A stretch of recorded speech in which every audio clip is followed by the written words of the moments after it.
Yaşasın Azərbaycan kəndlisinin azadlıq yolunda apardığı mübarizəsi.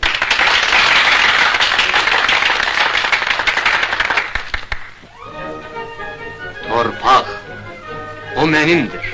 Onu mən özüm için becərirəm, deyə bilmək nə böyük saadətdir. Kəndlilər yer ölçənləri gözləməyib, torpağı bölməyə başladılar. Onlar torpağı adi kəndirlə ölçüb bölürlər.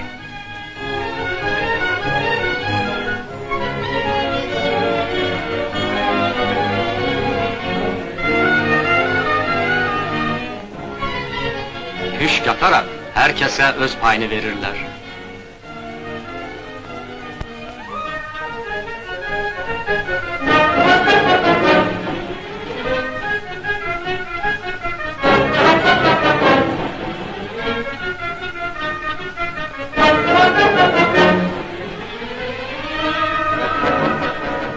Bu sadə insanların xoşbəxt olması için çoxları öz canlarını qurban verdiler.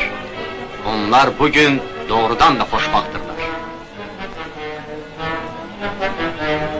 Lakin öz payını daş ile ayıran bu sadə insanlar bilmirdilər ki, daxili və xarici irtica, qəzəb, kinli gözlərini onlara zilləmişdir.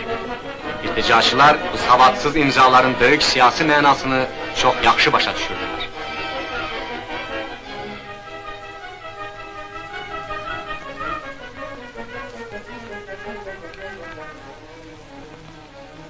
Öz torpağım, bu söz nə qədər əziz və doğmadır. Hətta qocalar belə papaqlarını cavanlar kimi qoyaraq həvəslə işləyirlər. Bu fərəhli günlər bütün kəndlilərin bayramı idi.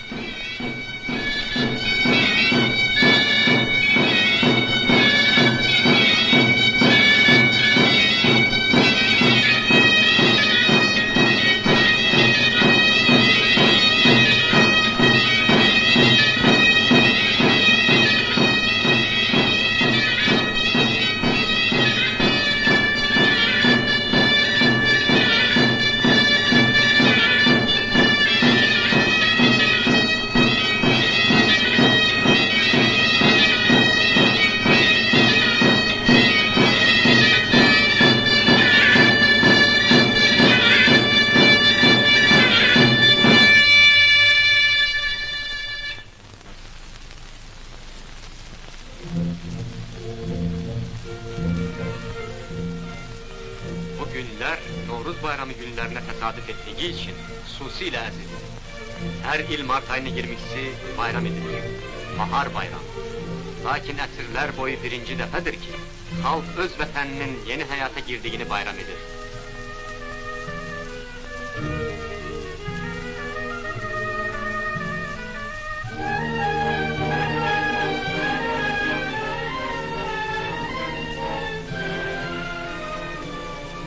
Qoy bu bayram səhərini şairə Gülgün başlasın.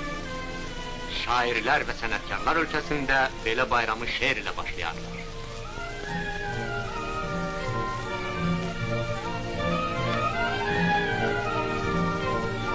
Qoy Aşıq Hüseyin öz gözəl qoşmalarını oxusun.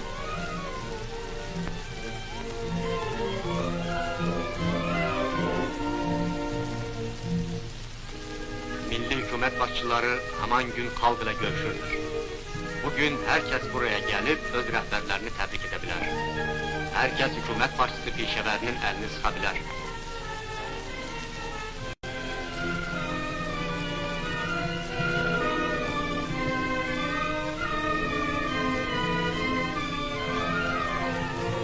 Süfrə açıqdır, bayram süfrəsi. Hamı bu süfrənin qonağıdır, bu el adətidir.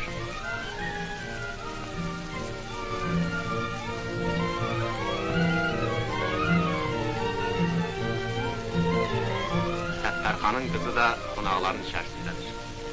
Şair Diriyə öz şeirini oxuyur. Ben deyirəm yurdumuza kəc baxanlar yok olsun, böhtan deyib adımıza şər yaxanlar yok olsun, xalqimizin igidliyi düşsün dildən dillərə, əməlləri yadigar tək qalsın ildən illərə. Ben deyirəm Azərbaycan kahramanlar yurdudur. Şücaatli Sattarxanlar, Ağırxanlar yurdudur. Böyük Qacar şahlarını yola salmış bu diyar. Onun her bir karşında ecdadımın hakkı var.